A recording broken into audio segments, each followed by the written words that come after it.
যেভাবে ভোটের সময় প্রচার চালিয়েছিল, একদিকে তৃণমূলের দুর্নীতি, এই দুর্নীতির অবসান ঘটুক, অপরদিকে বিজেপির প্রতিশ্রুতি, এই দুটো মানুষ গ্রহণ করে নিয়েছিল। ফলে ব্যাপকভাবে বিজেপিকে ম্যান্ডেট দিয়ে নিয়ে এসেছে। সর্বপ্রথম যে ধাক্কাটা খেয়েছে শ্রমজীবী খেটে খাওয়া মানুষ তথা হকাররা। হকারদের জীবন জীবিকা বিপন্ন করে তুলেছে বিজেপি সরকার 100 দিনে। তাই নয়, লক্ষ্মী ভাণ্ডারের পরিবর্তে অন্নপূর্ণা যোজনার কথা বলা হয়েছিল, যে আপনার প্রত্যেকটা মহিলাকে 3000 করে দেওয়া হবে। আর যতদিন এগোচ্ছে এই সরকারের বয়স হচ্ছে, নতুন নতুন নিয়মের ফাঁদে ফেলে যারা বিগত দিনে লক্ষ্মীর ভাণ্ডার পেতেন, এই ধরনের মহিলারাও আজকে বঞ্চিত হচ্ছে। 200 ইউনিট বিদ্যুৎ বিনামূল্যে দেওয়ার কথা বলেছিল প্রতিশ্রুতিপত্রতে, 100 দিনে সেটাও কার্যকারিতা করতে পারেনি। ওর পরিবর্তে সোলার লাগানোর নিদান দিচ্ছে।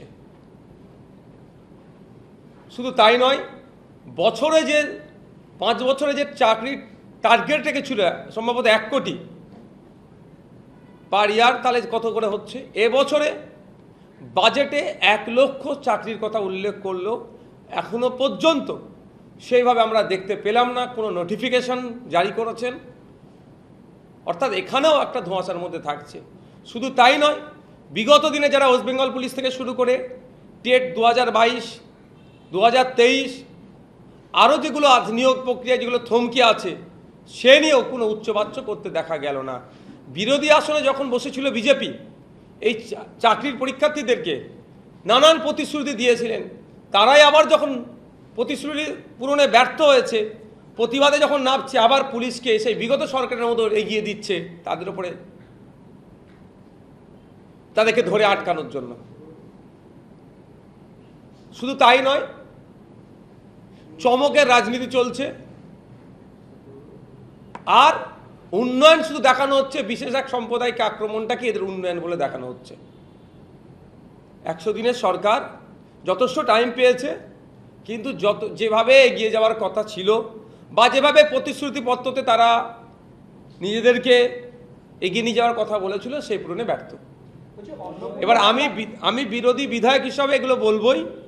আমার থেকে ভালো বলতে পারবে, শহরে চলে যান, গিয়ে তাদেরকে জিজ্ঞাসা করুন জল যন্ত্রণা কতটা কমেছে, যেটা শহরের সব থেকে 5টা সমস্যার মধ্যে অন্যতম একটা, জল যন্ত্রণা কতটা কমেছে তারা বলবে। গ্রামে চলে যান, গ্রামের রাস্তাঘাট থেকে শুরু করে পানীয় জলের যে সমস্যা কতটা দূরীভূত হয়েছে, আমার থেকে ভালো গ্রামের মানুষ বলতে পারবে। অন্নপূর্ণা ভাণ্ডার না পেয়ে বেশ কিছু মহিলা দেখা যাচ্ছে বিভিন্ন জেলায় একদম সরাসরি রাস্তায় নেমে বিক্ষোভ দেখাচ্ছে। দেখুন, আমি প্রত্যেকটা ডেমোক্রেটিক ওয়ে যে প্রোটেস্ট হয় সেগুলোকে আমি স্বাগত জানাই। আমি সেখানে ফিজিক্যালি না থাকতে পারলে মেন্টালি থাকি। কথা হচ্ছে, প্রতিশ্রুতি দিয়েছিলেন যখন বিরোধী আসনে বসেছিল বিজেপির পক্ষ থেকে। বিজেপি এখন শাসকের আসনে বসেছে, প্রতিশ্রুতি পূরণে ব্যর্থ হয়েছে, ফলে মানুষ প্রতিবাদ জানাচ্ছে।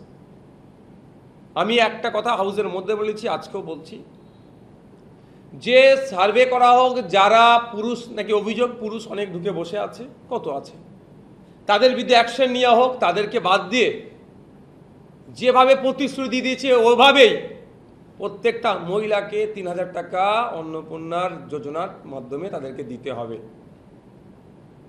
এটা আমার দাবি।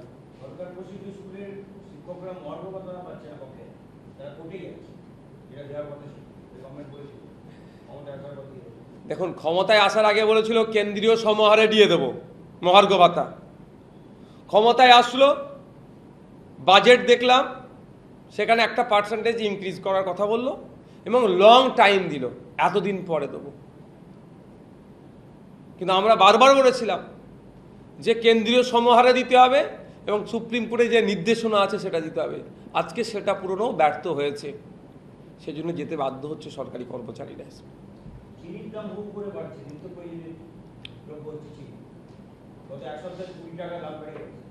দেখুন,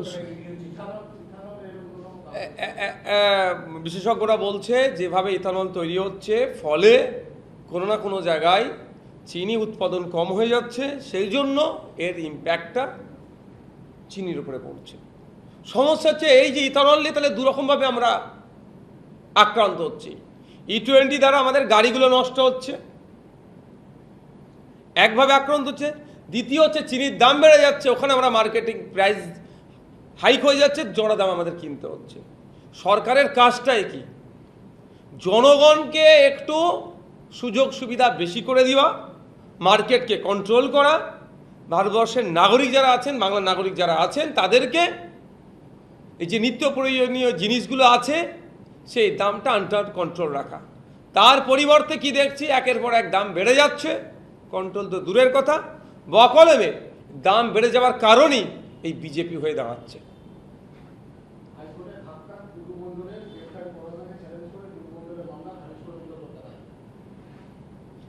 দেখুন, এই ধরনের টুলুমণ্ডল তৃণমূল কংগ্রেসে শয়ে শয়ে নয় হাজার আছে, খুঁজে বার করতে হবে। রাষ্ট্রীয় সম্পত্তিগুলোকে কিভাবে লুট করেছে, কোথা থেকে টাকা আসলো? নিশ্চিতভাবে টাকা ছাপানো তার মেশিন নয়, দুরকমভাবে হতে পারে। এক লোকের কাছ থেকে কেড়েছে, নাহলে রাষ্ট্রীয় সম্পত্তিগুলো থেকে বানিয়েছে। তখন এটাকে তদন্ত করা দরকার। তবে আমি একটা কথা বলবো, টুলুমণ্ডল হতে পারত না দলের ওপরের নেতাদের হাত না থাকলে। টুলুমণ্ডল এই খ্যাত হতে পারত না যদি আধিকারিকদের না সহযোগিতা থাকতো। শুধুমাত্র টুলুমণ্ডলকে ধরলে সমস্যার সমাধান হবে না। আগামী দিনে যদি এই সমস্যা গোড়া থেকেই সমাধান করতে হয়, ওই সময় ওখানকার আধিকারিকদের সাথে টুলুমণ্ডলের কি সম্পর্ক ছিল, কি আদান প্রদান কি হয়েছে, সমস্ত বিষয় পুঙ্খানুপুঙ্খ তদন্ত করা হোক, এবং কোন উচ্চ নেতৃত্বর ইশারাতে এই কর্মকাণ্ডগুলো চালিয়ে যেত, বালি পাথর কয়লা ইত্যাদি রাষ্ট্রীয় সম্পত্তিগুলো চুরি হতো, এটা দেখার দরকার আছে। তাহলে এগুলো সমাধান হবে, অর্থাৎ আগামী প্রজন্মের জন্য দৃষ্টান্ত তৈরি হবে, দুর্নীতি কম হবে। আর অন্যথায় শুধু জনপ্রতিনিধি বা বিরোধী দলের নেতা কেতাদের ধরে টানাটানি করলে দুর্নীতি চিরতরের জন্য মুছবে না। কারণ একটা দুর্নীতি হলে যেমন জনপ্রতিনিধিরা যুক্ত থাকছে, চিৎকার করে বলছি আমি, সাথে সাথে এটাও চিৎকার করে বলবো, আধিকারিকরাও কোনো অংশে পিছিয়ে নয়। কোনো আধিকারিক বলতে পারবে প্রেসারে থেকে আমি করেছি, আন্ডার প্রেসারে রেখে আমাকে সই করিয়েছে, তাহলে সে কিসের আধিকারিক হলেন? জনগণ ট্যাক্সের টাকাটা দিচ্ছে, তার থেকে মাইনে হচ্ছে আপনাদের, আপনারা কেন কমপ্লেন করেননি তার বিরুদ্ধে? চুরি করে যে, আর চুরিকে যে প্রশ্রয় দেয়, আমরা জানি তাদেরকে কি বলে। জঙ্গি সন্দেহে এসটিএফ ইসলামপুরকে একজনকে অ্যারেস্ট করেছে, তিনি আবার স্থানীয় তৃণমূল ব্লক সভাপতি ভাই। দেখুন, কার ভাই, হ্যাঁ কার ভাই হবে, কার জামাইবাবু হবেন, কার কি হবে, সেটা থেকে বড় কথা হচ্ছে যে অন্যায় করছে তাকেই আমরা তাকেই বলবো। কিন্তু প্রশ্ন আমার এখানে থেকে যায়, বিগত 10 বছর সারা ভারতবর্ষের কথা বলছি, নট অনলি ওয়েস্ট বেঙ্গল, যাদেরকে জঙ্গি সন্দেহে গ্রেফতার করা হচ্ছে, পাকিস্তানের গুপ্তচর, জঙ্গি, আমাদের ডেটা দিয়ে দিচ্ছে বিদেশকে, যে লাস্ট 10 বছর যাদেরকে গ্রেফতার করা হয়েছে তাদের স্ট্যাটাস কি, কজন শাস্তি পেয়েছে, এই প্রশ্নটা আমি আজকে তুলতে চাই। গ্রেফতার হচ্ছে, 2-4 দিন মিডিয়াতে বক্তব্য চলছে, ট্রায়াল চলছে, আলোচনা হচ্ছে, তার পরবর্তীতে ওই জঙ্গিগুলো যদি অন্যায় করে থাকে কেন তাদেরকে শাস্তির দ্রুততার সাথে দেওয়া হচ্ছে না? বিগত দিনে বলেছি, আজকেও বলছি, যদিও ফাঁসির বিরোধিতা অনেকে করে, আমি সেখানে যাব না, তারপরে বলছি 6 মাসের ফাস্ট ট্র্যাক কোর্টের মাধ্যমে এদের বিচার হোক। এরা যদি দোষ করে থাকে সর্বোচ্চ দৃষ্টান্তমূলক শাস্তি দেওয়া হোক। কারণ এরা যদি অন্যায় করে থাকে, কেন 10 বছর এদেরকে আমরা পুষবো? অন্যায় দেশে থাকবে, দেশ বিরোধী কাজ করবে, দেশের ভাত ডাল খাবার নিয়মিত খাবে, কেন আমরা এদেরকে পুষবো? এদেরকে সর্বোচ্চ শাস্তির ব্যবস্থা হোক।